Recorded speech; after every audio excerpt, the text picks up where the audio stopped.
Well, good afternoon, Grant County. Rick here from the Grant County Rescue Mission. Another week of Weekly Wins with Rick. Today we're with Mr. John Adams. We're with his son Kevin. Kevin is in our Life Change Recovery Program. And one of the things that we wanted to talk about today was here's a dad that's got some sons. A few sons, right? Five. How many? Five boys Five. total. Two sets of twins. Two sets of twins. Grant County, have you ever heard of that before? This is the Adams family. Right? But anyway, so I wanted to talk a little bit to John about what this means to him. One of his other sons, David, runs our food ministry here at the Grant County Rescue Mission, and I know I'm proud of the strides that these boys are making. I can only imagine. I'm super proud. Yeah. So you want to share a little bit about maybe some of the hiccups and the stumbling blocks that took part in their lives. But now, I mean, these guys are flourishing, right? Yes, they are. Well, my boys were raised in a good home. They were raised in a home where they were taught about God, and we actually, I would have thought you saying my kids were bad and had problems, but when eye-opener day was when I came home and found some pawn tickets laying in my driveway, and that's when I realized that we had a problem in our home. And I did some investigation and found out it was bigger than what I thought and had involved 3 of my boys. And so it was like at first a very large shock, and it hits people. My wife stayed home with the boys. She homeschooled my boys. We were in church Sunday morning, Sunday night, Wednesday night. Every time you had revivals, we were in church, and so I was thinking, where did I go wrong? And you always look at yourself as to why your children are doing that. And through all the time, I've realized, that this is something that attacks everybody.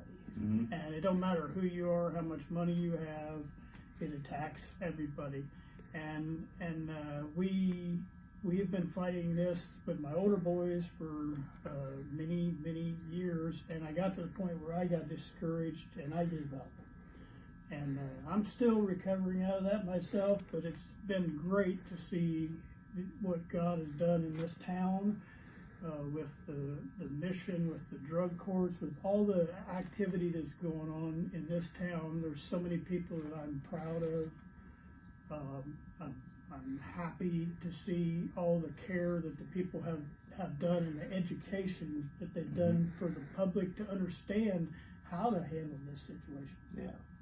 Yeah, you touched on something. Addiction does not discriminate. It doesn't matter how good or how bad the family dynamics are. Addiction doesn't discriminate. And so one of the things that I was thinking about is, so during that time where there was a lot of struggle and everything, I'm sure as a dad, you had to kind of just say, you know what, I've got to remove myself basically from this situation, but never stop loving them. Sometimes we have to love from a distance, I guess, and how rewarding it is when our children, finally figure it out, and then they say, you know what, even though my dad may have loved me from a distance, he never gave up on me. Yes, it was tough love sometimes. At first I was an enabler, and it took me a while to learn not to be an enabler.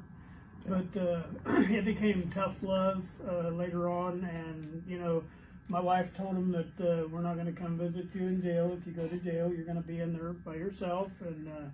And sometimes I know that was hard from a distance. I've seen my wife lay and cry in bed many, many, many, many nights over her children, knowing that either out on the street laying in the cold weather or something, or whatever's going on with them. But I've watched her cry. I've cried. We've had a lot of tears, but you have to get to the point where you have that tough love and let God handle it instead of us trying to solve all those problems. Yeah. Kevin, do you have anything to share? I'm just so happy, man. I'm more than alive today. I'm living. I'm free. God has done so much in my life. I can't explain it. And to have my dad sitting here is a good day. Yeah. I remember when the first time I saw him, and I realized I had a problem with him. Of course, he helped him get the stuff that they took with the pawn ticket, but I saw him outside my window smoking in the backside of the house, and you know, he was just a young little boy, and I'm thinking, you know, I fell to my knees when I saw that. And it's not that smoking's that bad or whatever, just smoking a cigarette, but it just realized, I thought, you know, here I was, this, in my mind, I was this perfect parent and everything, and it just blew my mind that my kid would do that, you know. And so and I haven't seen Kevin act like he just did a few minutes ago when we prayed right before this videotaping, and I haven't seen him like that since those days. And so it's, I wanted to come out of this chair because I'm so super proud. Thank you. I'm proud of David. He's sitting here watching. So I'm proud of him too. Well, that's good stuff, Grant County. It's because of you that individuals like Kevin get to come to a place to actually change their life, allow God to soften their heart, and allow God to just direct their path to life change.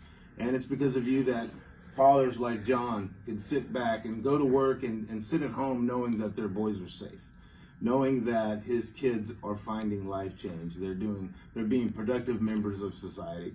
So Grant County, thank you so much. And life change does happen here at the Grant County Rescue Mission because of you.